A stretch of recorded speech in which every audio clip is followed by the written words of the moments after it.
Good morning, everyone. My name is Christopher Ricker. I'm an environmental educator here at the Greenbelt, and we want to welcome you to a Facebook Live version of Greenbelt at Home. Today we're going to be doing Trail of the Month, and I'm up here at Pump House Pond. And so we're going to view around, and hopefully we can find our guide for this week's virtual hike. Hi Chris, how are you? Hi everybody out there. As Chris said, we're here at Pump House Pond. We're going to take a little bit of a hike around this lovely pond over to Hourglass Pond today. This is just one of the many water bodies you can come and visit here in the Greenbelt. This pond was at one point a pumping station for water for the local residents in the area. And as you can see, it is a very quiet, lovely place to be. As we hike, we're going to look at some of the plants, some of the animals that we see.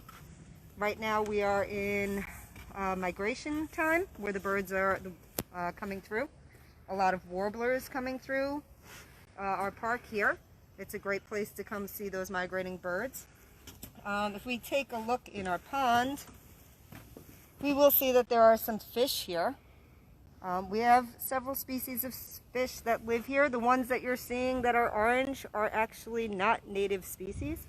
They may have been put here by someone who no longer wanted to keep their backyard pond, and you can see they've populated our pond now. You can also see in our pond we have some bullhead lilies starting to bloom. In the summer they're going to make a nice big yellow flower with lots of seeds, and that's a great thing to see. So come back and check that out in the summertime. And we also have our black birches growing from underneath our deck here. You guys can see those. And we've been looking for some frogs along the edges, but I'm not seeing them today. We're going to keep our eyes open for that as we walk. Yesterday we heard quite a few green frogs and some gray tree frogs actually, and a lot of bullfrogs. So we'll keep our ears open for that as well. Awesome. It's a gorgeous day today, so let's get hiking. Cool. So Karen, as we're walking, how can folks make their way up to Pump House Pond? What sort of directions could you give them? So the best way to get here is to come into our Nevada Avenue entrance in High Rock Park, and you're going to follow the blue and yellow trails.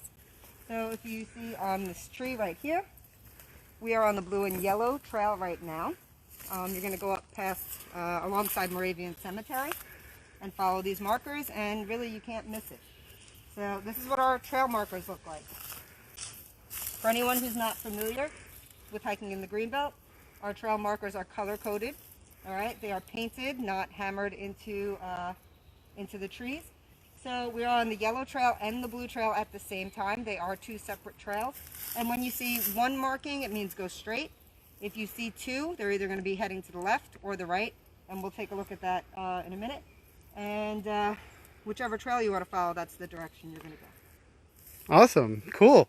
So now that we're following these trailblazers from the Nevada Avenue parking lot up here, there's a lot more people out hiking. Is there any trail etiquette you can give maybe some of the new visitors to the Greenbelt related to navigating these trails? Well, for our new and old visitors, stay on the trail. That is one of the most important things for not only your safety, because we do have ticks in our park and we also have poison ivy, some thorned plants, but it's also important for the plants and animals that are living alongside the trail.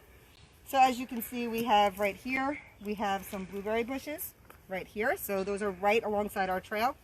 If we keep going off the trail and encroaching into that space, we might kill off this plant. And you can see we have high bush blueberry and I think some low bush blueberry here, which are making flowers right now. So they will be making blueberries that are edible. Usually the birds are going to get them before anybody else does. Very cool. Do we see any flowers yet? Some flowers over there. Here we go. If you folks can see that at home. Oh, I didn't mean to spin that around. Hey, everyone. So again, you know, if we're encroaching onto the spaces off trails and killing off these plants, that takes away from the food source from the wildlife. All right, and there are sometimes animal homes as well. And again, poison ivy, thorns, ticks, all those things that we don't want to be exposed to as well. And we can hear something rustling in the underbrush. I don't know if we can get a view on it. So besides birds and amphibians, what are some other animals, Karen, that we might come across when hiking on the blue and yellow? Well, very often we come across deer. So I'm sure most Staten Islanders at this point have seen deer on Staten Island. And they are a great thing to see, but their population is getting higher and higher every year. And they also do eat a lot of our plants. So it's a little bit of a problem, but you will probably get a chance to see a deer at some point if you come out to High Rock or anywhere in the Greenbelt, really. And they are nice to see. We might see some northern water snakes every so often. It's not quite sunny, super sunny today, so we may or may not see them. Hopefully we get a chance to glimpse those. We do get our bigger birds like egrets and herons in our pond areas. It's great up here at High Rock because we do have a lot of water bodies, so it does attract those types of animals. And what else? Cool. Anything else you can think of, Chris? No, but Angel joined us, and Megan Wood just joined us as well. So welcome everyone as we circumnavigate the blue and yellow trail here at High Rock Park at Pump House Pond. Okay, so when we are hiking, as we said, stay on the trails, right? That's one of the important things. And again, I mentioned poison ivy. I just want everyone to kind of take a look at what poison ivy looks like. All right, so what are we looking at? So we have 3 leaves. Sometimes it's red, sometimes it's green, sometimes it's got a point, sometimes it's more rounded. It also grows up trees on a very fuzzy vine as it gets older. So sometimes you'll find it on the ground, sometimes up trees. And again, if we're staying on the trail, we're avoiding coming into contact with that. So poison ivy has an oil in it, and if you touch the oil and you're allergic, you will get the rash. And we don't want to get the rash, trust me.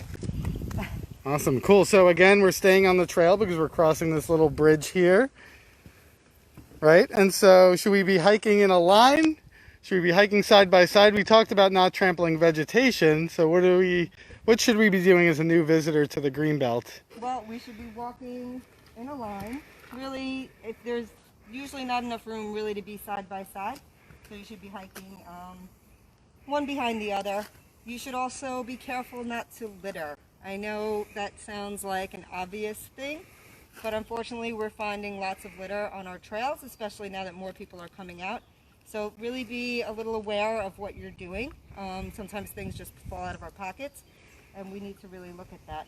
So luckily there's not too much garbage up here, and people are pretty considerate, but it's something we have to be aware of as well. Awesome. Angel said, so many beautiful shades of green at High Rock today. Yep, everything is in bloom. It's starting to pop. We are in springtime. And we do have a lot of wildflowers. I'm not seeing too much. I think we're going to come across something called the pinkster azalea a little bit down the trail here. And that's something to see. Yeah, I'm seeing some pink in the distance right there. Is that what we're looking for, Yep. Karen? So the pinkster or pinkster bloom azalea is a type of azalea or rhododendron family. We also can hear some birds.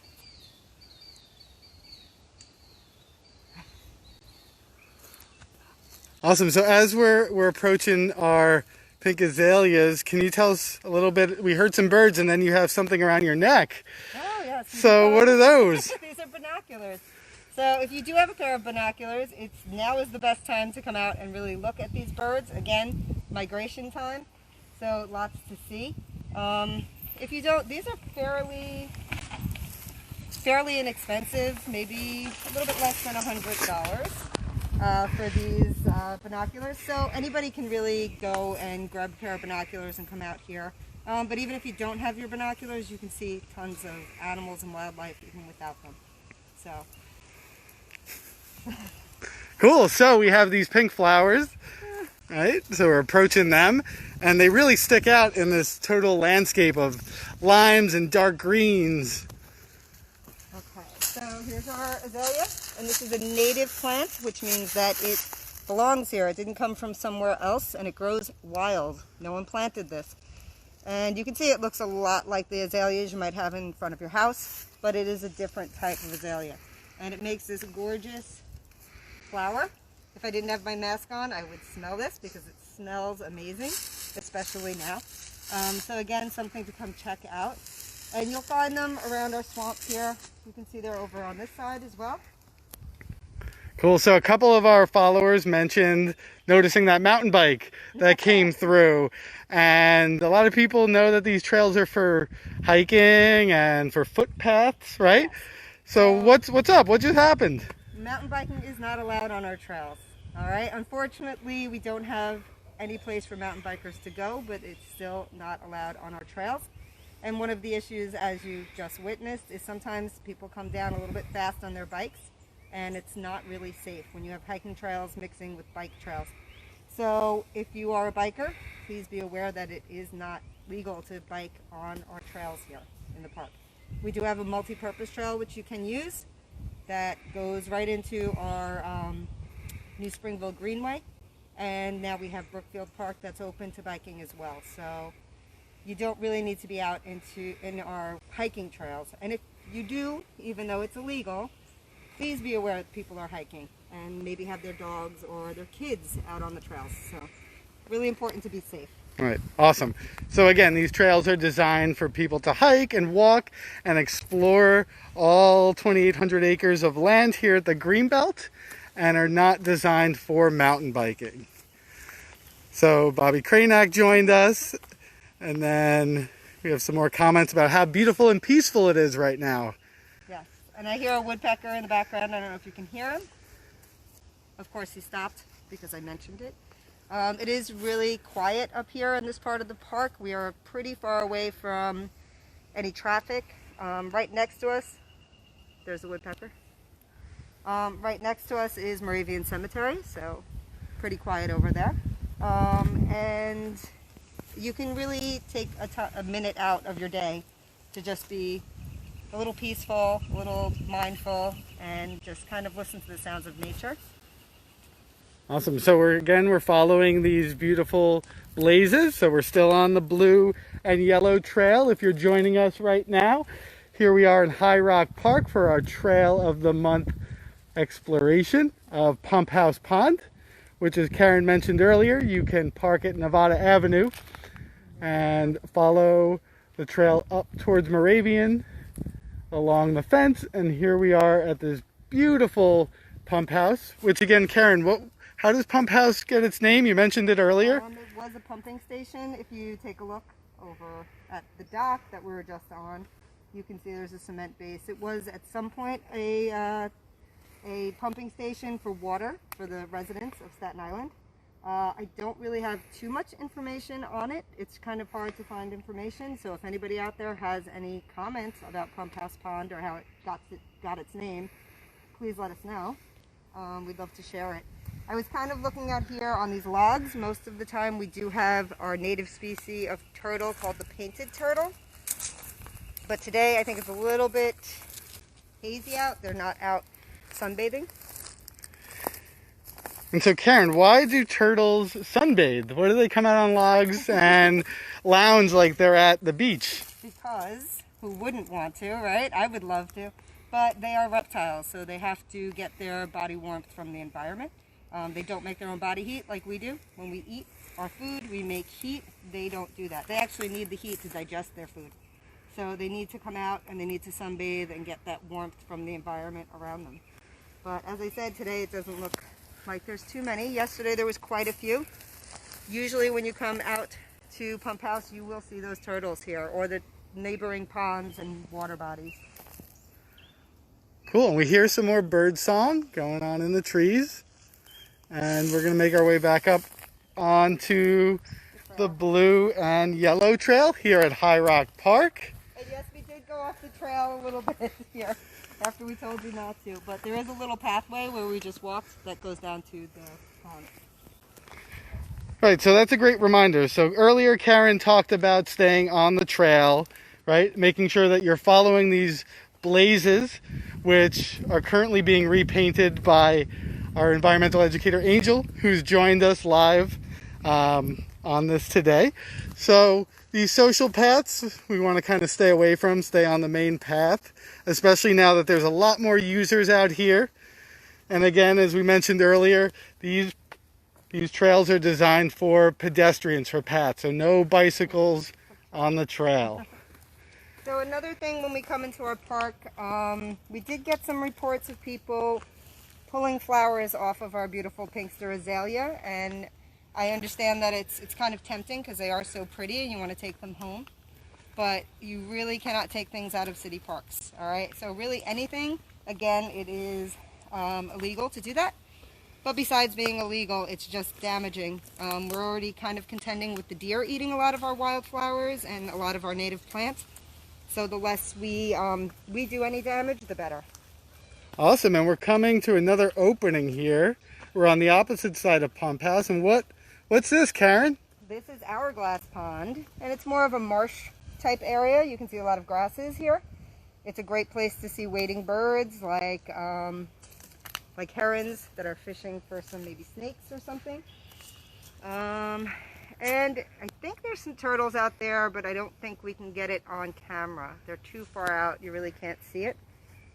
But it's a really nice place, again, to just sit quietly and kind of look at nature and observe nature. We do tend to see native water snakes, native northern water snakes, which are native, up here, but we don't see them today, unfortunately. But it's definitely something that is there. And maybe, Chris, you can talk a little bit about what the snake is and that it is not venomous, because I'm sure people are a little bit worried about that. Sure. So if you are coming up here, maybe it's your first time coming up on the Blue Trail, maybe it's your 100th time, sometimes you're going to find snakes. And so right here are two northern water snakes, and these are non-venomous snakes. So we don't have any venomous snakes on Staten Island, and you can see them taking off. And there's another one. So we have three really young northern water snakes hanging out with us today. Southern part of the U.S. use those with water moccasins. But again, there are no venomous snakes on Staten Island, and snakes are more afraid of you than you are them. You can see all three of them just took off. And there's another larger one. This is probably a large female tucked under here. And you can see her keeled scale, her big head. Look at that. So I want to be careful because I don't want to scare her. Right? But here's a big, beautiful northern water snake. This is probably the we just saw. So again, I don't want to poach wildlife, right? We're environmental educators. We're using this opportunity to show you some wildlife you might not normally see.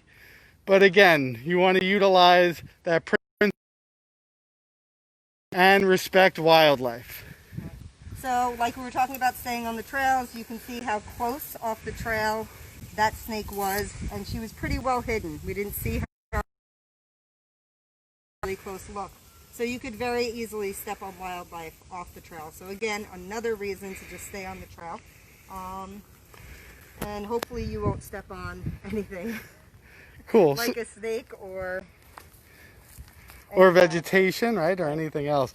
Cool. So Karen, if people can't make it out to the other opportunities the Greenbelt Conservancy and New York City Parks is offering related to virtual opportunities like we are not offering any public programming due to the crisis that we're having, but we are doing a Family Science Night virtually. Anybody who has joined us before with Family Science Night that we did every third Wednesday, we will be doing that every third Thursday, and you can find that information on our website. Chris will be doing Bug Club. Anybody else know? All right, so we are back. Sorry about that. So we lost connection because we are deep in the depths of the Greenbelt where signals are sometimes spotty. So thanks everyone for sticking with us. So Karen was talking a little bit about Bug Club and our virtual opportunities. So what's the website that they can go to? You can go to sigreenbelt.org. And you can check that out, or you can go to our Facebook page, which you are on right now, and there should be information on our different programs. At least once a month, we're going to be having a virtual discussion on different topics, so you can check that out as well. So we're doing Zoom events, we're doing Facebook Live events as we're doing today, and we are also doing some videos, so you can check all of those things out on our website. Awesome, cool. So those of you who are joining us towards the tail end of this video, we have been exploring Pump House Pond via the blue and yellow trail. So if you're interested in coming up and exploring High Rock, you can park at the Nevada Avenue parking lot or the Summit Avenue parking lot and come explore these trails. But as Karen mentioned, you want to make sure that you're utilizing Leave No Trace. You're staying on the trails.